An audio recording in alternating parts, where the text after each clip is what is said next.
So our next topic is beyond JAK2 inhibitors, new targets and new agents.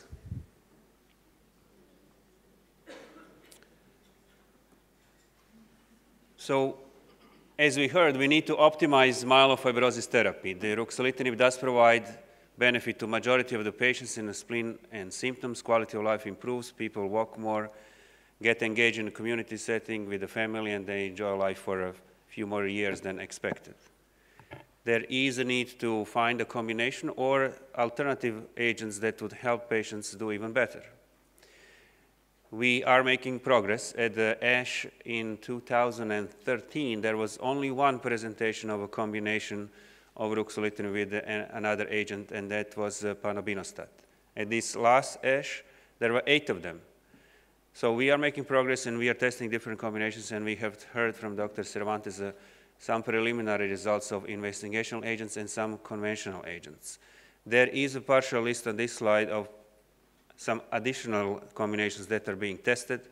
For example, combinations with interferon or thalidomide to try to bring additional benefits to ruxolitinib that would improvement in anemia or improvement in a bone marrow fibrosis, or combination, for example, with decitabine, which is very useful as an agent in patients with accelerated or blastic phase myelofibrosis, where patients' blasts go up, and hypomethylation agents have been noted to decrease the blasts in about half of the patients in that situations, and may be useful as a transition to bone marrow transplant. So combination with decitabine is being tested in 2 studies for patients with accelerated or blastic phase. There is also a role in pre-transplant setting as a condition of patients for 3 months with the JAK inhibitor ruxolitinib before the transplant to improve their condition and shrink the spleen and improve the body status so that patients can sustain the transplant as a procedure on its own. Now, if that fails, then we need to go to something else.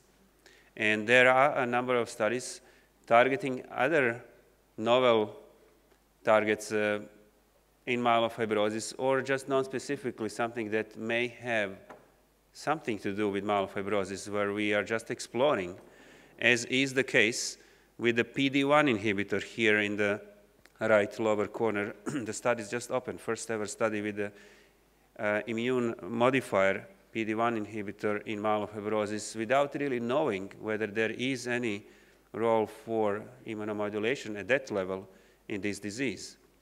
Other studies that have been underway are listed, to my knowledge, in the United States on this slide, and some of them have been presented in preliminary way at ASH, and these are the 3 ones in orange.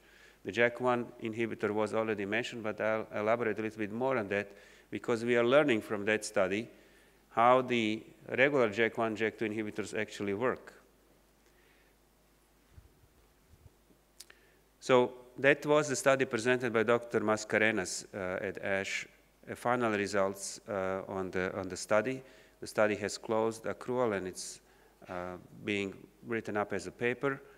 And again, the study looked to see what would be the utility of selective JAK1 inhibitor. Remember that there are 4 family members of a JAK family, JAK1, 2, 3, and TYK2, and it is postulated that the JAK2 is primarily involved, but not specifically, with hematopoiesis. JAK1 would be more of inflammation and immune system, and JAK3 also with inflammation, and TYK2 with other functions. So JAK1 and JAK2 together would be anti-proliferative and anti-inflammatory drug, as the ruxolitinib is known to provide.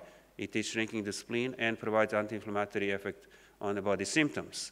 It is also useful in inflammatory conditions of end-stage cancer in pancreatic cancer, where the survival advantage was noted at ASCO last summer in oral session, and it's being tested across the board in many such conditions. So having a JAK1, which would be only inflammatory, without much of affecting the JAK2, was a hypothesis-driven study in myelofibrosis to see whether we can improve quality of life and perhaps with anti-inflammatory agents decrease the spleen to some extent and do not have myelosuppression, which is, in some patients, the limiting problem in myelofibrosis. So this was shown before, and it tells us that there is, with anti-inflammatory agent only, some effect on the spleen. which we probably know already from past experience with prednisone. It can shrink the spleen to some extent in few patients here and there. But these anti-inflammatory agents are no match for the JAK1, JAK2 inhibitors, which are much better. So this just explained to us that we do really need to target JAK2 as a part of the therapy for myelofibrosis. So the symptoms improved. The spleen did not improve that much. Only few patients had a 35% volumetric reduction. So it was good for the symptoms, but not very good for the spleen. And we now know that the spleen response is crucial, in fact. And there are two studies, one published, one in press, showing that the degree of a spleen response to a JAK inhibitor is directly correlated with the overall outcome of the patients and survival of the patients. So degree of a spleen response with JAK inhibitor, again, is directly correlated with the survival of the patients and durability of the therapy. And that is the important factor for utility of the other drugs, and the JAK inhibitor did not, unfortunately, provide that benefit. So whether there is a future of JAK1 inhibitor in the myelofibrosis is a big question. Some say maybe with the combinations that would bring that splenic response to a JAK inhibitor, and the JAK inhibitor is good for the symptoms. Let's combine it with something else, like lenalidomide that you mentioned. Combination was not very good because overlapping myelosuppression. Perhaps lenalidomide with JAK1 inhibitor, or perhaps the JAK1 inhibitor really needs to be moved to the end of life care for other metastatic cancers of pancreas or colon cancer, where this anti-inflammatory potential may benefit the patients to feel better in their dying process. It's hard to know. These are the effects on the platelets. There was hardly any at the lower dose. There was effect at the high dose. So 600 milligrams was judged to be too high, while 100 milligrams actually was too low for any significant benefit. It's a large proportion of the patients. So 200 milligrams was optimal dose. This is the hemoglobin over time, no myelosuppression at all. So in conclusion, the study was providing the efficacy and safety that was expected in a way. But then that was not probably good enough for further investigation in myelofibrosis on its own, unless, as I mentioned before, we devise the combination studies with these particular agents, and that at the moment, to my knowledge, is not being actually contemplated. Now, there are two other drugs that are kind of hot among the patients, in fact, not just physicians, that completely avoid the issue of a JAK1, JAK2 inhibitors, and they are targeting novel targets. And one would be PRM-151, which is, as you see, antifibrotic agent. And preliminary results were presented at ASH, and we will also review results with telomerase inhibitor imetelstat after this one. So these are the two hottest drugs targeting something new, not intercellular signaling pathways, but completely something new. So what is the PRM-151? So this was our oral presentation at ASH, looking at this, what is called pentraxin-2. It's kind of a busy slide, but if you just look at the right side to the cartoons, we hypothesize that in myelofibrosis, the monocytes that are part of the disease, if you just look at the cartoons for the simplicity, they would differentiate, as we know they do, to macrophages and cells called fibrocytes. Fibrocytes are then hematopoietic-derived cells that are proven to be part of fibrotic processes in different parts of the body, in the lungs, in the kidney, in the liver, and are therefore disease-originating cells. The hypothesis is that in the bone marrow of patients with myelofibrosis, in fact, the fibrosis is not just made up of fibroblast, which is reactive endothelial cell origin from the stromal cells, but also in a large part is made up of fibrocytes, disease-originating cells. That's a hypothesis, not proven yet. And that the pentraxin-2, which is controlling differentiation of monocytes to fibrocytes, may have utility by interrupting, and these are X marks on the cartoon, interrupting differentiation of monocytes to fibrocytes, and it would be anti-fibrotic agent over time, decreasing the fibrosis grade, and then improve the bone marrow function. Because with any study, the goal is actually to provide clinical benefit, not just biological proof of concept, but improve the function, either the bone marrow or decrease the spleen and quality of life. So initially, on the left side, we measure the pentraxin levels in the plasma because it's produced in the liver. It's in normal person, it controls differentiation of monocytes to fibrocytes, right? So you can measure it in the blood. It's made up in the liver, and it's much lower. These are the blue dots on the left side. It's much lower in patients with myelofibrosis than in normal people. And it's not a production problem, because liver still makes CRP and albumin at the high levels. So it is postulated to be consumption problem that is used in periphery in the bone marrow, trying to counteract the malignant proliferation of the fibrocytes. And there is a correlation between the degree of fibrosis in the bone marrow and the level of pentraxin-2 in the blood. So the more the fibrosis in the bone marrow, the less of a pentraxin-2 in the blood. And then we go to the study. So this is a recombinant protein, basically, made by bacteria, and it's given IV. And the study was very small in its size and very simple because it's a very small company. It's called Permedia. And these are the schedules. And it was only 27 patients overall together. So it was 10 milligrams per kilogram IV, weekly or monthly, with or without ruxolitinib. That is all that has been done so far, only 27 patients. The patients on ruxolitinib needed to have suboptimal response, as was described before, still with symptoms and a spleen, but some benefit from ruxolitinib there, and they need to have been on the ruxolitinib on a stable dose for 3 months. So there is no interaction on the numbers from the ongoing ruxolitinib therapy. And this is what happened with the bone marrow over time in these patients. 25 patients were evaluable for response. This was done in central blinded review, so the pathologists, the 3 experts, hematopathologists, did not know which bone marrow is from who or when it was done. And these are some interesting findings. This is going to be presented in much more detail at ASCO in June, and EHA, in fact, too, by the hematopathologists themselves. So there is a change in 11 patients out of 25. Starting grades are listed here, and there are improvements in the green, and there is only 1 patient that had worse bone marrow over time. For any claim for any bone marrow improvements, you need to have a serial bone marrows done, not one only, because it can be different just because of the sampling or different techniques or different eye of the hematopathologist. So we need to be critical about any such claims over time, and it appears that that is the case here, although the study is still ongoing. Now, what is the relevance of this bone marrow change for the patient? So there were patients with improvements in red blood cells and platelets, and we put together that in one table, we come up with the green is an improvement. So you have patients in different groups. It didn't matter which groups therapeutically they were. They had the bone marrow improvements. These are all these green ones, 11 of them. And there was hemoglobin and platelets improvements over time. So it seems, that's all we can say, it seems that there is improvement in the bone marrow in patients, because 11 out of 25 doesn't usually sound as a random change.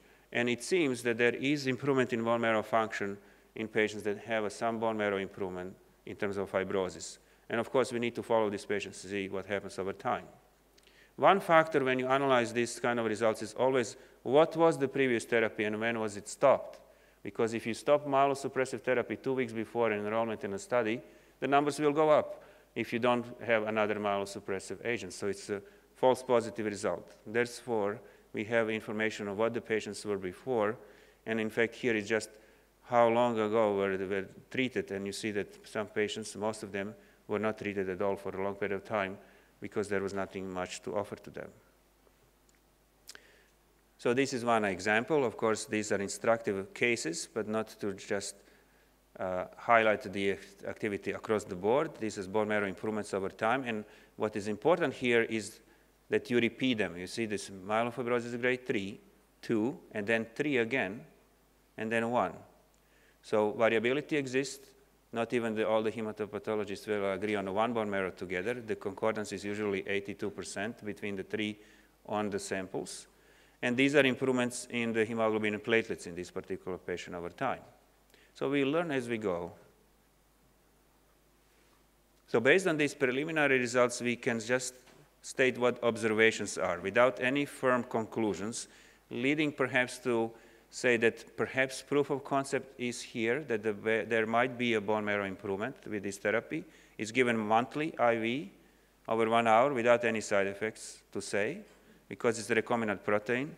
And more studies are planned later this year to confirm this and extend it to different doses and schedules, and hopefully this will happen because patients and doctors are very interested in that. The other target is telomerase inhibitor, and these are company-derived slides from the actual ASH presentation, which is online. Anybody can see that, and all these slides are in public domain, and I can share them with anybody who is interested. So it's kind of complicated slides, just to give you, because you will have access to this, a complete understanding what telomerase inhibitor would do. But basically, to make it simple, with each division of the cells and the multiplication of the chromosomes, there is a loss of an end of the chromosomes that is being repaired in the cells with telomerase, and an enzyme that is needed there to maintain the integrity of DNA. With the rapid growth, there is a rapid loss of DNA, and the telomerase is very active in proliferating cells. If you inhibit the telomerase, the DNA is being lost, and because of DNA loss, cells die. So that's the basic concept of telomerase inhibitor. Inhibiting the enzymes then maintains the integrity of DNA during the cell renewal. And of course, if the cells are malignant, they grow faster, and you would have some kind of a perhaps specificity, or cells that grow faster would be more sensitive to it. So this is the design of the study. That was a single-center study by Dr. Teferi at Mayo Clinic in Rochester, where patients were given telomerase, as it's seen here, as a single agent in 3 weekly infusion every 3 weeks. And there was alternative approach, and the endpoint, of course, is usually always overall response per IWG criteria that would look at all the factors together. So you would look at the blood cell count, you would look at bone marrow fibrosis, molecular findings, all this together. IWG criteria covers it all. And this is the summary provided in oral session at ASH, that among these 33 initial patients, we know that 70 patients were treated so far, but we don't know the results of all of them. 33 patients were treated so far, and this is the result. The CR, PR, and CI, clinical improvement, right? CI is clinical improvement in the spleen or symptoms or blood cell count, is seen in about a third of the patients, 36.4. And there were few patients, 4 with complete remission and 3 with partial remission, according to IWG criteria. So this is very intriguing. All the percent is low for CR and PR. You don't get many studies that would say anything about complete response or partial response. So these are some additional informations here, because we also need to know about the safety, of course, because if the safety is an issue, then that CR or PR will not last for too long, and the clinical utility is the issue. So this is the information on durability. For majority of the patients, it didn't last for too long, but the CR and PR patients are benefiting for much longer period of time. Discontinuation rate was relatively high, so it appears that there are patients that might have a response and the others do not. So there is kind of dissociation between the efficacy and safety overall for the patients. So you do respond or you don't, and you are off for therapy within 6 to 7 months. So let's take a look then at the safety, at another case. This is one case. There was no bone marrow, serial bone marrows over time. Unfortunately, it was only 1 bone marrow on therapy in these patients, so we can provide the information on durability of the bone marrow response, but it's clearly changed. This is at the baseline and 3 months post-imetelstat in one of the complete responders. So what is the issue with the safety? It is also myelosuppressive at the same time. And that's usually the main reason for people to stop it. Thrombocytopenia in particular, as you can see here, also some anemia and neutropenia. The percentages are relatively high, but it has to be worked out how to give this drug. The dose and schedule needs to be worked out, and this medication will be in studies later this year, as it has been acquired by J&J from Geron. the prolonged myelosuppression actually appears to be the dose limiting, not just the occurrence of the myelosuppression, because people stay with the low counts for a longer period of time, particularly thrombocytopenia. So with that, I'd like to thank you for your attention. These are hot off the press from the oral presentations at ASH, the 3 studies that have a different view on what can be done potentially in myelofibrosis. The last 2 in particular are interesting for us because they target those abnormalities that we have not heard much about so far, because we need some fresh look at the disease process and tackle it with a different angle. So thank you very much for your attention. We have a break now.